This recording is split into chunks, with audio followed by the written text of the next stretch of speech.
Hello my friends, today I'm popping on to share with you how I use a free tool called Canva to turn my drab photos into fab photos. And those are the ones that I use for my YouTube thumbnails. Want to figure out how to do it for yourself? Stay tuned and I'll show you how. Welcome back to Livie's Lovelies, your inspirational craft channel, and I'm your host, Tham the Fabulous. For more ideas, inspiration, swaps, and challenges, click the link in the description below to join our craft community, the Maker Exchange, on Facebook.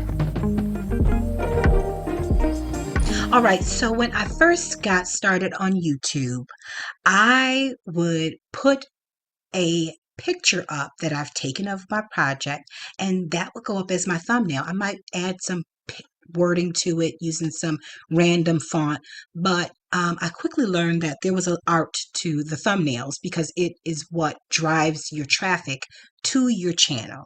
And so it took a little while before I figured out which tools were available, low cost and user-friendly, before I turned up to Canva. So without further ado, let me just show you what I would typically do nowadays when I'm in my Canva account. Okay, so the first thing you want to do is you want to get a template for a YouTube thumbnail. So in that little search bar, you have access to a plethora of different templates. Now I click on the YouTube thumbnail and it already will have a format that is compatible size-wise, pixels and inches and whatever, with the YouTube thumbnail size. So you don't have to worry about adjusting it or enlarging it. And now you can use any of these thumbnails and start from there, but I personally like to use a blank slate because I'm going to use my own picture, and I like to bring in my own aesthetic, meaning the font, the colors, and so on and so forth. So this is what you start with, which is the blank slate. Okay.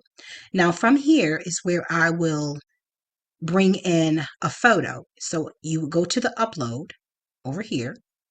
You drop your photo in here, or you could go ahead and sync one of these accounts, use one of these accounts, connect to one of these accounts, and pull a photo off of there like that. I don't use that. I don't like to have too many things accessing too many of my other things. All right, so I am going to drag and drop, obviously, this photo over here. Okay. Now, if you have the Pro version, you can have the background removed. I have the Pro version because when I first got started about 5 years ago, 4 or 5 years ago, they released a beta version for you to try out different features and give your feedback. And the beta version eventually turned into the Pro version. So anyone who was using the beta version for free, because it was that you were helping them figure out what features were good, you would then have access to the Pro. So I'm using a free version just for the sake of this video for those who don't necessarily have access to the Pro just yet. And there's nothing wrong with it because majority of the features that you need are in the free version. All right, so I'm going to take this photo and I'm going to slide it over here, right? I'll pull it over to the corner and I will drag this photo so that it fits in the space.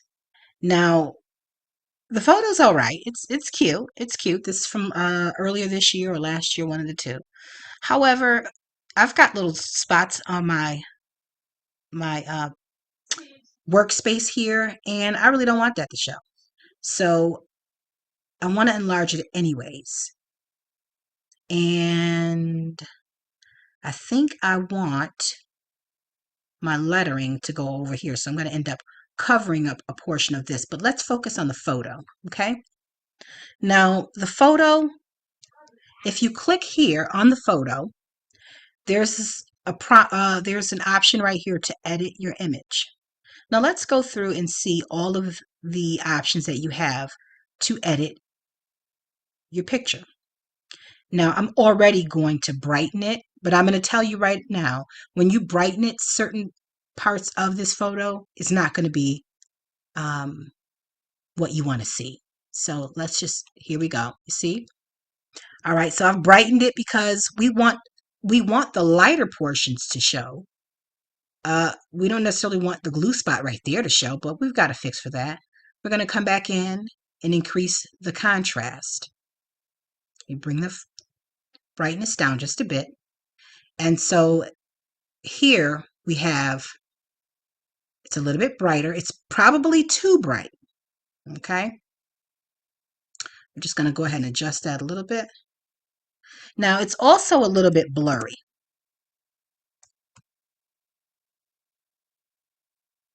I'm going to increase that, and I'm just using this tool down here. It's a little bit blurry, so I'm going to go down here and let's mess around with the clarity option. Okay, that works a little bit, but let's go down to the other. Let's see, blur. Let's minimize the blur, and then you get a crisper image. So your photos don't always. You may not always get the best photo that you want, but you do have the option to enhance it a little bit more inside of this app. So I'm just going to increase this in size just a little bit more. Slide this off to the side. Okay, done there. Now you could also crop it if it's large and you want to hone in on a certain portion. You can. Let's see.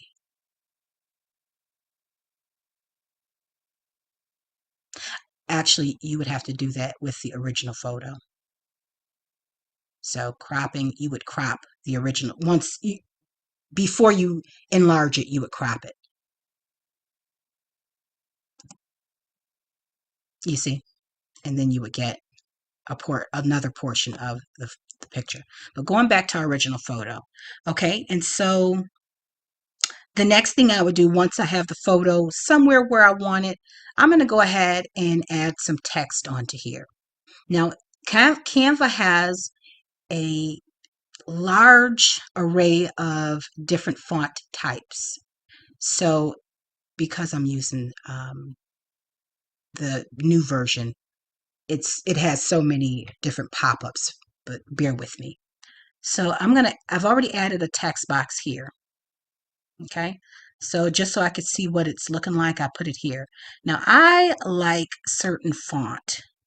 So let's just say I typically use 2 fonts, 2 to 3 fonts for a thumbnail, but 2 is pretty much golden. So let's go with, oh, wait a minute. These on the side, these little crowns, those are for the Pro. So if you have access to the Pro account, or if you've upgraded your account to Pro, then these will be at no cost because you've already paid for it with your subscription. So let's just go over to check because that's for free. Okay, and I can increase the size of it here. Okay, Easter journal elements. But you might miss that. So let's change that font to something that's a little easier to spot. Nope, that's not it. Sure is not. Nope, not feeling that one either. There we go. That's cute. All right, so let me go with 50. And we'll make it, ooh, there we go. Easter journal elements. Now, listen, we're not going to get this exactly how I would typically create it in this setting. I am not going to monkey around with it that long. Let's go here like this.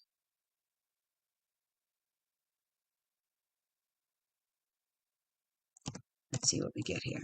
And I'm going to change that color of this to something we could see. The color option is here.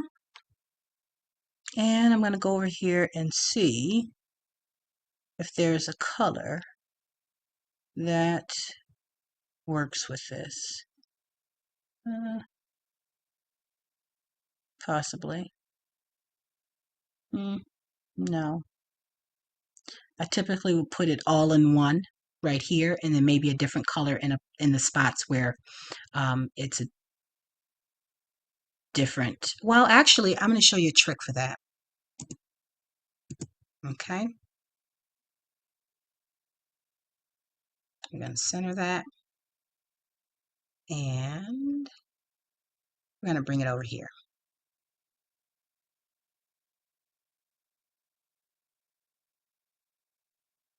We're going to bring it over here.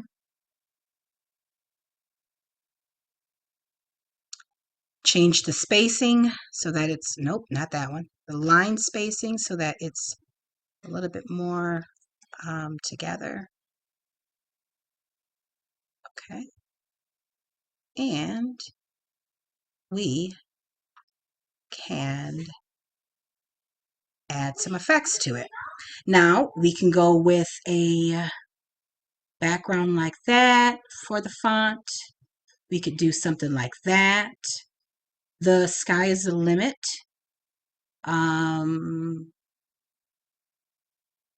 Let me see. Actually, I'm going to change this to a different color. Ooh, that's a bit much. Yep, let's go with a brown. How about? All right, that works. A dark gray. Okay. So there we have that. And from that, you can still drag and make it larger or bigger or smaller or whatever, and feature what you want. You have a lot of options as it pertains to Canva to create a photo or thumbnail. Now, as you can see, this is what we started with. Well, actually, let's see. Let's take that out of here. Let's just get a side-by-side comparison or a up and down comparison. All right, so on here, this is what we started with. This is what we end up with. Now, of course, if this was a photo that I was working with, I would do a little bit more. But for the sake of showing you the features that are available to help you enhance your YouTube presence by way of your YouTube thumbnails, considering it's like the first impression that a new subscriber might get of your channel. That's the thing that pulls them and draws them in to your creative community. All right. And so I hope this has helped you guys understand a little bit better, perhaps, what Canva can provide you with in terms of options on editing. It's for free. Okay. There's a lot of other options on here, such as animating your text, so if you have an intro that you want to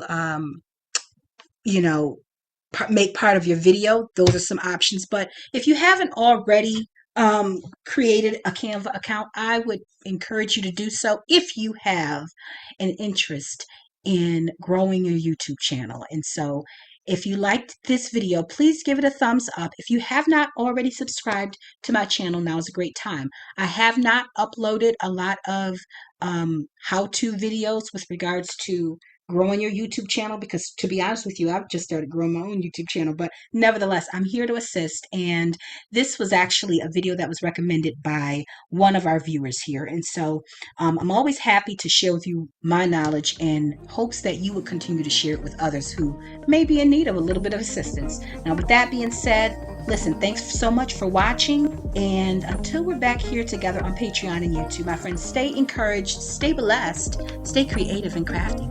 Bye for now. If you enjoyed this video, go ahead and give it a thumbs up. Hit subscribe to join the crafty community and be sure to click the bell for notifications of new uploads. Thank you so much for watching. Now stay tuned for more from Livie's Lovelies, your inspirational craft channel. Bye for now.